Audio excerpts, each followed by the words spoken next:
Սիրելի հայրենակիցներ, հարգելի գործընկերներ, կառավարության ծրագրում մարկային կապիտալ եւ բարեկեցության բաժնում կա մի հատ կարևոր ձևակերպում, որի մեջբերում ուզում եմ հիմա անել։ Տաղանդի բացահայտում, որի իրացմամբ մարդն արժանապատիվ ու բարեկեցիկ կյանք կկառուցի։ 2018-2026 թվականի ժամանակահատվածում քաղաքացիական պայմանագրի կուսակցության կառավարման ժամանակահատվածում տաղանդը եւ բարեկեցությունը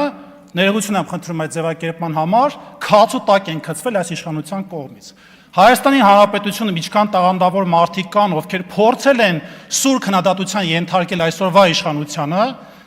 կամ գործից են ազատվել, կամ քրեական հետապնդման են ենթարկվել, կամ էլ առհասարակ իրենց նկատմամբ իրականացել է քաղաքական կոշտ հռետորաբանություն։ Որպես օրինակ պրոֆեսոր Արմեն Չարչյանը, Արփինե Սողոյանը, Գագիկ Ղազինյանը, ով ԵՊԱ իրավագիտության ֆակուլտետի երկարամյա դեկան է։ Պարոն Դավթյան, եթե օրակարգի մասին ելույթ չունեք, ես Ունեմ, բարեկեցության մասին եմ խոսում։ Բարեկեցությունը ինչ կապ ունի։ Բարեկեցության մասին է քննարկումը, շարունակեմ, շատ կարճ ժամանակ չի մնացել։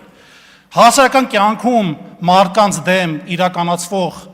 հետապնդումները ուղիղ թիրախավորում են այնպիսի մարդկանց, ովքեր պետք է բարեկեցություն ստեղծեն իրենց տաղանդով։ Տաղանդավոր մարդիկ իրենց գործունեությամբ այսօր Հայաստանի Հանրապետությունում ունեն հստակ արգելք եւ այն բռնաճնշումները, որոնք իրականացվում են տաղանդավոր մարդկանց նկատմամբ, առաջի հերթին ետ է վանում մեր ապագա սերունդին, ով պետք է օրինակ ծառայի, օրինակ վերցնի մեր տաղանդավոր մեծերից եւ իրականացված այդ օրինակով նոր բարեկեցություն ստեղծի հասարակության համար։ Ես կարծում եմ, որ այսօրվա քաղաքացիական պայմանագրի կուսակցությունը Ջորջ Օրվելի 1984 թվականի գիրքը թարս է կարդացել, այսինքն ընդհանրապես չի կարդացել։ Հետևաբար այս նախաձեռնության մեջ կարծում եմ բարեկեցությունը եւ տաղանդը ձեզնից բավական հեռու է։